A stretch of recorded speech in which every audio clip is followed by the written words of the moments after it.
Eestimaa Looduse Fondi esindaja Silvia Lotman, kes räägib loodushoiu tulevikust läbi konfliktide prisma. Kavas oli ka provotseerivam pealkiri, kas looduskaitse või loodushoid on sõda või rahu. Ja ma saan aru, et ka see tuleb rohkem globaalsete näidete kaudu. Palun. Tere. Mulle tehti mind jälle robotiks. Kuulete mind? Ja nüüd tegin oma ettekande pealkirja natukene rahumeelsemaks. Aga et sõda või rahu võibki ju mõnes mõttes see ongi küsimus sellest, et millal ja kus ja kuidas tekinud konfliktid ja kuidas nendest üle saadakse.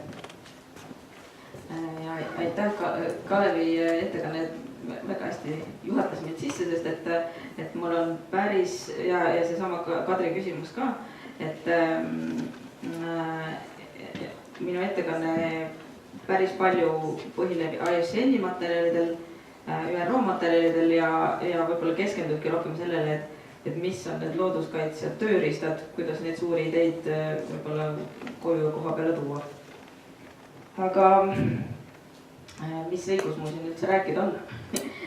Kes ma olen ja mille põhjal ma seda räägin? Eestimaa Looduse Fondis nüüd 1,5 aastat olen toimetanud sellise projekti, mille imeline nimi siin ka slaidi peal on kallal, mille eesmärk on katsetada ja uurida just neid erinevaid tööriistu, kuidas looduskaitsealade, sellist Natura võrgustiku näitel, majandamist teha selliseks, et ära hoida seal konflikte või siis neid konflikte paremini lahendada. Ja loomulikult selle kõige eesmärk on see, et siis nendel looduskaitsealadel loodus oleks rõõmus, õnnelik, mitmekesine, elurikas. Ja selle 1,5 aasta jooksul, mis me teinud oleme, me oleme välja kuulutanud sellise looduskaitse nõuandla, kuhu inimesed saavad helistada, kirjutada.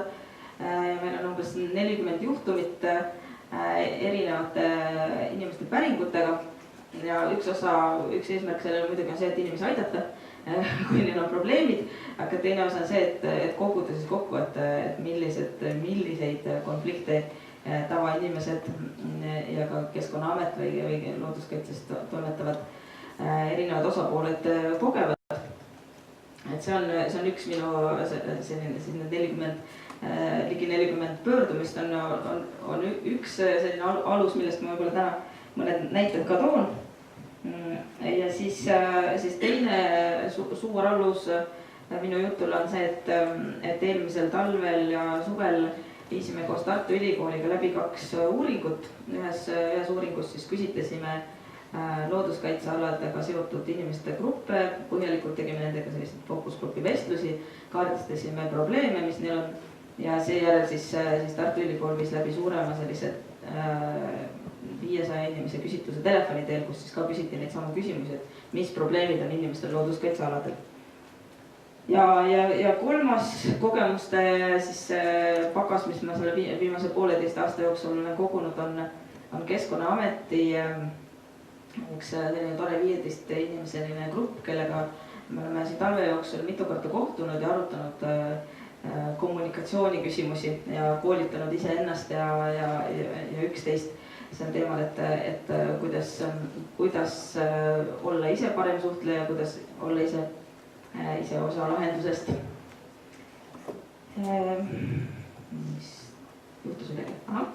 Et tsiteerin ka siin maaliklassikuid oma pealkirjas ja õnneks on ajaloost nii palju räägitud, et ma ei lähe ajalukku, vaid ma tegelikult alustan täitsa nagu tänapäevast.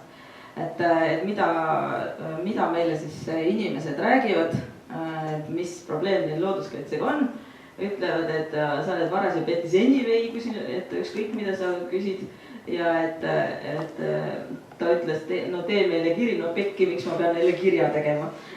See on see, kus inimesed täna on, looduskaitsesüsteem täna on ja sellised süsteemsed probleemid, mis me nendest vestlustest oleme välja joonistanud, on see, et see on usaldamatust, erinevad institutsioonid on hästi keerulised, inimesed ei orienteeru nendest, aga ka mingi osa sellest on see, et lihtsalt suhtluspraktikat saab parandada. Aga suur küsimus on see, et kuidas siis inimesed peaksid usaldama seda mingisugust suurt süsteemi, milles nad ei orienteeru. Ja siis teine võib-olla laiem ühiskondlik taust, kus me täna oleme, siin on siis päriselt, mida ajakirjanikud meie kõigi kohta kirjutavad ja küsivad. Kirjutavad, et looduskaitse on muutunud omaette tööstusharuks. Just üleeile küsis ajakirjanik minu käest, et millest see tulnud on, et Eesti ühiskonnas on loodusaktivistid väga mõjukaks muutunud. Et me oleme siin kõik aeg rääkinud, et looduskaitse on väga marginaalne osa ühiskonnast, et tekivad kõlakojad ühiskonnas, inimesed sotsiaalmeedias reageerivad hästi instinktiivselt, analüüsi on vähe ja sellest tulevad hirmud. Ja hirmud siis on väga hea pinnas erinevate konfliktide tekkeks. Mind ka hirmsasti hirmutab see. Ja siis mõtlesin, et oleks nendele hirmudele otsa vaadata, et mis asi siis on konflikt, kust ta tuleb ja kuhu ta läheb. Ja looduskaitse konfliktide tüübid on suhtepsühholoogid on neid päris ilusasti kaardistanud ja see on üsna selline teada-tuntud asi. Aga looduskaitses on sellised nagu omad nüansid, et konfliktid ei ole mitte, et loomulikult on konflikt alati inimese ja inimese vahel, aga lisaks sellele on päris loodus, mis suhestub kuidagi inimestega.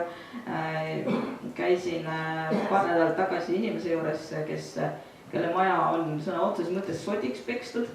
Tema juures käib 3 hallpearähni iga hommik kell 9 ja ta on helistanud ja kirjutanud kõikidesse asutustesse ja ta on küll saanud suure pere toetust KredExist, et ta saab uue soojustuse sinna peale panna, aga ta teab, et kell 9 hommikul tuleb need rähnid tagasi.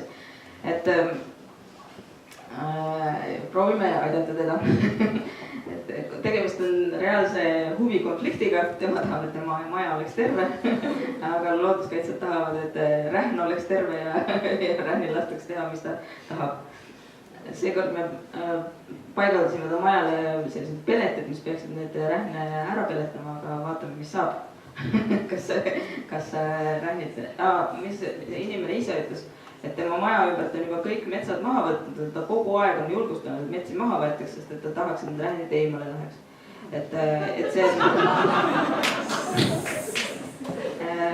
sest nii on. Huvikonflikt on reaalne majanduslik konflikt. Siis emotsioonide konflikt on siis, kui inimeste vahel on erinevad emotsioonid. Et inimesed ütlevad, et see on alandav, milliseid kirju neile kirjutatakse, neid keelatakse või kästakse. Või inimesi ärritab see, kui üks ametnik ütleb ühte ja teine teist või üks ekspert ütleb ühte või teist, mitte ainult ametnikud. Et siis tekib emotsioon ja emotsiooni ei saa kuidagi, et huvikonflikti saab lahendada niimoodi, et lahendatakse ära läbirääkimised ja leitakse mingisugune lahendus siis reaalselt majanduslikult. Aga emotsioonide konflikti ei saa läbirääkimistega lahendada ja emotsioonid tuleb lihtsalt enda sees läbi elada või välja elada või et tuleb vahet teha, et see on, kui inimene on emotsionaalne, et siis tuleb tal lasta see olla emotsionaalne. Ja siis on veel väärtuskonfliktid, mis tulevad sellest, kui inimesed lihtsalt iseenesest arvavad, et midagi peab hoopis teisiti olema. Meie arvame, et maal peaks olema rohkem puid ja rohkem laglesid ja teine inimene arvab, et maa peaks olema lagedam ja seal ei tohiks olla laglesid. Ja see on väärtuskonflikt, inimesed lihtsalt arvavad niimoodi, ja sellest ta ei saa kuidagi lahendada. Neid inimesi ei saa ümber veenda, aga me saame ikkagi jõuda kompromissideni mingite konkreetsete nende samade inimestega mingil teisel juhul, kui me räägime mingist konkreetsest huvist, konkreetse maja või põllu puhul. Selline, nagu ikka tulevad sellised uued moodsad sõnad. Üks uus moodne sõna on environmental peace building, ma ei tea, kas see on eesti keeles keskkonnaalane rahu säilitamine, keskkonnarahu. Üks 10 aastat on ÜRO ja IUCN-i ja erinevate teadusasutuste inimesed kogunud keskkonnaalase rahu teemalisi kirjutisi ja siis nüüd sel aastal on tulemas suur rahvusvaheline konverents, on loodud selline asutus, või kõik saab liikmeks astuda, liikmesorganisatsioon ja siis teadlased üritavad siis sellist teoreetilist raami luua sinna, et mis siis on keskkonnaalane rahu. Ja kui ma üritan neid kirjutisi lugeda ja mingeid Eestisse midagi kasulikku tuua, siis üks asi on see, et väga enamus sellest kogemusest, mis maailmas praegu kogutakse sel teemal, on ikkagi päris relvastatud konfliktide alad, eks ju, et sellised alad, kus tõesti elemendid jäävad kahe relvastatud grupi vahele ja need selle siis süüakse reaalselt ära või et tegelikult maailmas on väga tuliseid konflikte, mis on loodusressurssidega, looduskaitsealadega seotud. Sellist olukorda meil Eestis ei ole. Teine suur grupp kogemust, mis sellisel keskkonnaalase rahu läbirääkimiste rahuprotsessidel on, mis Eestit natuke rohkem puudutab, on konfliktid suurkiskjatega, erinevate siis huntide kui karude ja siis ka hülge ja kalamehe vahelised konfliktid, et sellist rahvusvahelist kogemust sel teemal on päris palju, aga seda, et kui meil on selline rahumeelne peaaegu et Lääne-Euroopalik riik, kus on euroopalikud kaitsealad, aga siiski inimesed millegipärast, loodus pole millegipärast siiski heas korras ja inimesed pole millegipärast siiski rahul. Et sellise Eesti konteksti jaoks maailmas väga palju näiteid tuua ei ole ja teisest küljest ei tähenda, et me ei pea tegelema, meil selgelt on probleemid, millega tegeleda, aga me oleme üsna sellises huvitaval alal mängime või huvitav on see, et kuidas siis, mis siis peaks olema looduskaitse tööriistakastis täna ja tulevikus.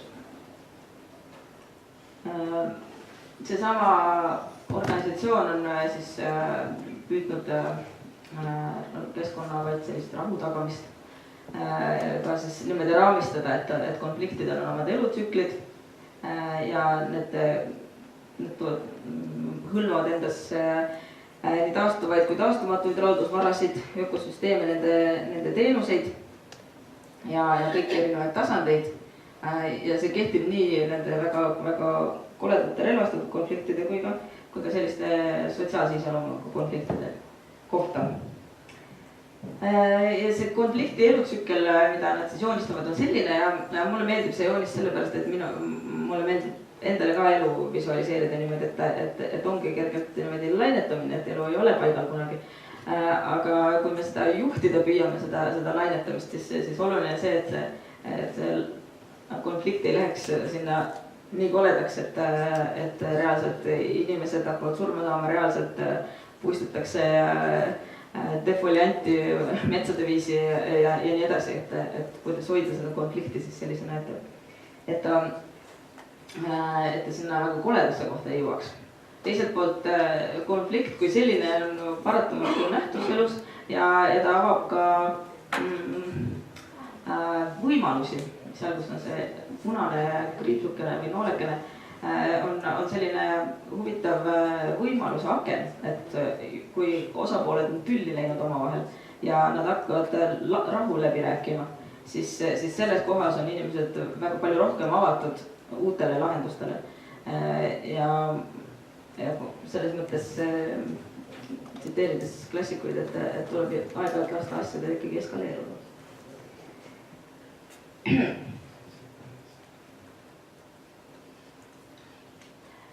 Siis vaatasin veel, mida OECD on soovitanud ka, et mis oleks selline praktiline asi, praktilised juhendid looduskaitse haldamisel, kuidas konflikte juhtida, on selline mõiste nagu konfliktitundlikkus. Ja see on selline teoreetiline jutt, aga üks selline praktiline näide, et võib täpselt sama sündmus võib olla erinevates kontekstides väga-väga erinev. Et kui on ummik ja üks auto teisele autole natukene tagant sisse sõidab, siis normaalses olukorras tulevad autojuhid välja, vaatavad, et siin on kindlustusjuhtum, vahetavad kontakte, pöörduvad kindlustuse poole, sõidavad edasi, igaüks läheb oma teed ja see saab lahendatud. Samas seesama sündmus, kui need autojuhid sealt pärast seda kõksu autost välja tulevad ja avastavad, et need on võib-olla 2 abikaasad, kes on just väga koledasti lahku läinud omavahel, siis tõenäoliselt nii rahumeelselt ei lahene. Ja on veel hoopis selline kontekst, et on mingi etniline kodusõda kusagil ja täpselt seesama sündmus ja tulevad need autojuhid välja ja näevad, et see on teise rindepoole esindaja ja võtavad lausa relvad välja, eks ju. Et täpselt seesama sündmus võib tekitada erinevates kontekstides väga erinevat reaktsiooni. Ja miks see on looduskaitses oluline, on see, et täpselt seesama määrus võib väga erinevates kohtades tekitada väga erinevaid reaktsioone. Et kui me vaatame meie kaitse-eeskirjad, näiteks kaitsealadel on vormistatud kõik ühtemoodi ja mõnel kaitsealal inimesed on väga rahulikult ja väga õnnelikud, et nad saavad näpuga rida ajada ja mis on lubatud ja mis on keelatud. Ja mõnes teises kohas on aastaid ja aastakümneid käiakse täpselt samas vormis kaitse-eeskirja pärast kohtus, eks ju. Et see ei ole, et meie ainuke tööriist ei saa olla ainult määrus. Sest et kontekstid on erinevad. Ja siis, mis meie tööriistakastis siis olla saavad, on pits, präänik ja pill, mille järgi tantsida.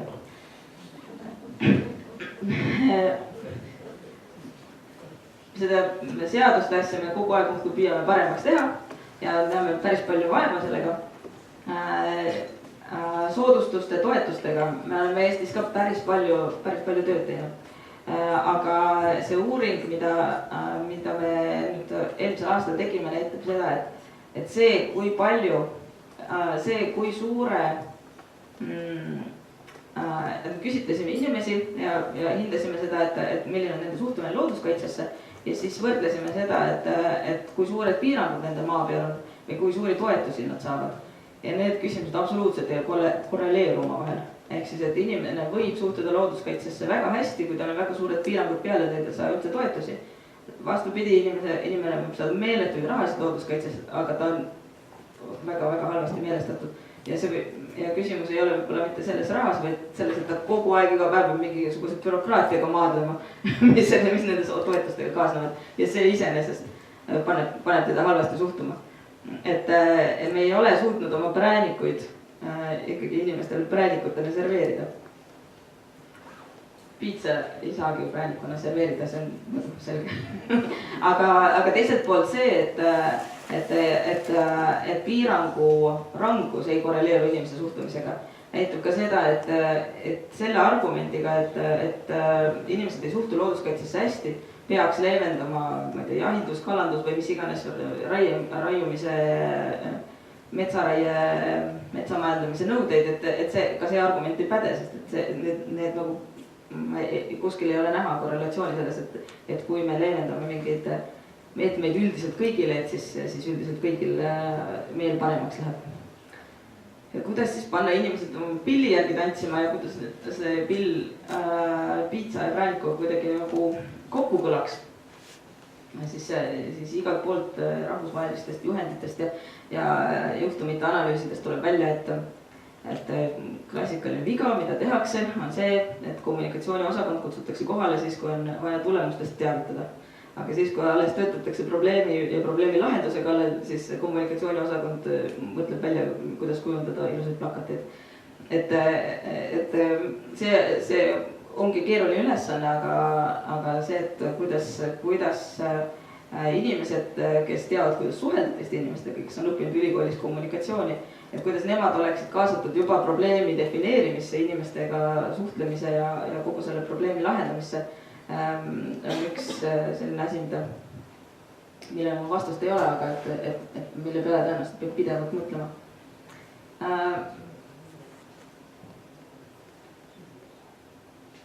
jah, niisugused retoorilised küsimused ja mis see siis tulevik, mina ei tea, milline tulevik, aga ma proovisin sõnastada selliseid asju, mis minu arvates on mingil määral võtmeküsimused tuleviku mõttes. Et kuidas siis hoida inimlikku kontakti ja usaldust, et inimestel ei ole midagi looduse vastu, aga looduskaitse peab olema selline, et see on kui inimeste jaoks inimlik ja usaldusväärne looduskaitse või loodushoid või kuidas iganes me nimetame seda, kui me loodust tahame kaitsta mingi inimtegevuse eest. Et selge asi tuleb välja meie uuringutest ja küsitlustest see, et kui inimesel on huvi just tema enda kodukoha selle looduse vastu, mis tema kaitsealal on, siis ta ei tea ja ei leia selle kohta infot, see ei ole sellises kohas, kuhu tema satub või et kuidas see väärtustega tutvumine, loodusväärtuste teada saamine koha peal teha inimesele võimalikult kergesti kättesaadavaks, et mitte turistile, vaid sellele samale inimesele, kes seal toimetab. Ja muidugi see on, et kuidas teha kaitsealal majandajaga suhtlemine lahenduse keskseks, et praegu kaitseala, kõik, kes toimetavad kaitsealadel, tunnevad, et nad on oma probleemidega üksi ja ka keskkonnaametnikud ise tunnevad, et nende poole pöörduvad on probleemidega üksi, nad ei saa neid kuidagi aidata. Et see on minu jaoks suur küsimus, väga põnev küsimus, võib-olla kunagi õnnestub mingeid lahendusi ka pakkuda, kui veel paarkümmend aastat neid konverentsi on. Ja siis võib-olla praktilisem, et kuidas viia kaitseala valitsemine kohalikule tasandile, säilitades riiklik ja rahvusvaheline tasand, et sellest juba Uudo rääkis alguses ja et me oleme ära kaotanud selle kohaliku tasendi, meil ei ole metsavahte ja looduskaitse usaldusmehi, aga ükskõik, kuidas me neid nimetame, et meil on see kohalik tasand praegu ikkagi puudu. Ma räägin kohaliku omavalitsuse inimestega, siis nende jaoks on täiesti võõras teema, nende jaoks on looduskaitse mingi asi, mida öeldakse, et peab tegema ja mis takistab nende tööd.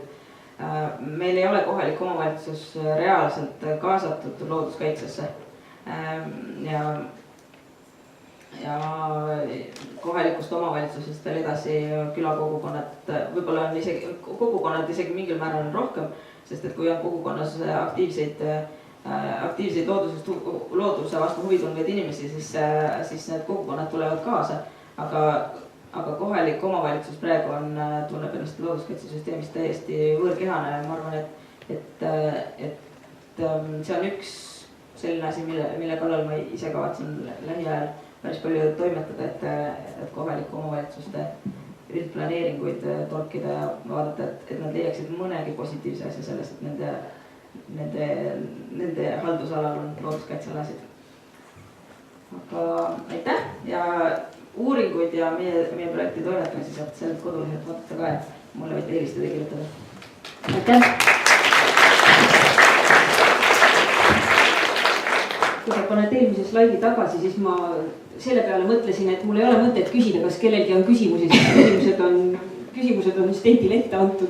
Et keegi tahab äkki vastata? Jaa, äkki keegi tahab vastata. Jah, seal. Kohaliku omavalitsuse tasemel asi on tegelikult lihtne. Või läheb valusaks, siis tuleb kohaliku omavalitsus kohe taha loodust kaitsma. Näiteks Viimsi tarbis enda looduslikud ressursid ära, vee näol näiteks, ja ehitas ennast lõhki, siis kui see asi hakkas kätte jõudma, see masinavärk lihtsalt töötas, siis hakkas kohalik omavalitsus tegema kohalikke kaitsealasid. Ehk võttes kõik veel jäänud metsad kaitse all, kohaliku kaitse all. Harku vald praegu üritab teha seda sama, ennetades seda ja nähes, mis Viimsis toimus. Aga Keskkonnaministeeriumi amet on nagu pika hambaga vaatab sellele, võtta siis kohaliku omavalitsuse ettepanek luua Sõrve kaitseala, et hoida kogu Tallinna kopsu ja rohepööndi. Nii et ainult siis, kui ega see looduskaitses vaatame tagasi, nõukaaja lõpp, kogu see fosforiidisõda, see oli täpselt samamoodi. Oli ju tegelikult, me olime jõudmas kriisi ja kui juba enam muud vahendid ei tööta, siis leitakse, et looduskaitse, loodus, see meid päästab. Kas vastus oli ammendav? Jaa, ma olen osaliselt nõus, aga mulle tundub, et need kohad, mis ülejäänud vallad, mis ei ole Tallinna ümber, seal enam inimesi ei ole, seal on ainult loodus. Ma käin seal, ma lähen omavalitsusse ja räägin nendega juttu, et kas te plaanite nagu üldplaneeringust käsitleda seda, et teil on natuuraalad ja siis nad ütlevad, et kui see Keskkonnaamet meile selle kaardi saadab, me võime selle sinna panna, aga et meil mingit konflikti ei ole, et meil on siin ainult loodus, inimesed on kõik linna ära läinud. Aga sellel tasemel tegelikult, ega see ei pruugi ju nii jääda, et lähi 10 aasta jooksul võib ükskõik mis juhtuda, et mulle tundub, et julgustada valdasid läbi mõtestama, et see, mis riigi tasandil on kirjutatud, et siin on sellised kaitsealad ja siin me oleme uurinud seda, aga selle kõik oleme uurimata jätnud. Et vallad kas või mingil ühel avalikul arutelul selle läbi mõtestaksid, et mis meie arvame sellest, et siin on need sood ja metsad, millel on selline roheline joon kaardi peale tehtud, et see aitab mingi 5 aasta pärast, kui keegi tuleb küsima, et kas me siia tehase võime teha või mitte, neil tagasi tulla selleni, et kas me oleme selle mõtestanud enda jaoks või ei ole, kas me hakkame riigiga vaidlema, et miks te joonistate selle joone siia või me ikkagi millegi pärast tahame ise kasvada siia jätta. Nii, seal oli üks küsimus veel, aga siis me peame ülejäänud jätma jällegi kohvipausile. Nii et ma lisaks sinna ühe küsimuse juurde, mitte niivõrd või jah, sellele viimasele, et ma ei taha praegu Udoga diskussiooni alustada sinna, aga just selle sama Tarku valla näitel, et minu jaoks on küsimus just see, kuidas julgustada või innustada kohalikke omavalitsusi ise ka rakendama neid samu võimalusi, üldplaneeringut, mida Silvia mainis, et seesama Sõrve näite on omavalitsusel täiesti võimalik see ala ka ise kaitse alla võtta, et kuidas omavalitsused seda rohkem kasutaks. Et see on, mida me üritame natukene Keskkonnaameti poolt oleme ka viimasel ajal üritanud suunata, et seda tehtaks. Kuidas seda teha nagu nende suurte eesmärkidega kooskõlas, jah, see küsimus jääb, aga kui Nelli arvab, et mikrofon sinu käes. Siin on üks veel. See on üks väike konks, väike parandus tehti õigusruumis ehk siis seaduses. Kohaliku omavalitsuse tasand ei takista riiklike maardlate laienemist. Ja see on väga lihtne. Kui seda ei tule, siis kaevandatakse see ala üles, kõik. Aitäh. Ma kardan, et me peame praegu ikkagi edasi minema ja kui meil jääb nüüd selle sessiooni lõpus veel aega, siis me tuleme selle palava teema juurde tagasi, mul on tunne. Aga aitäh praegu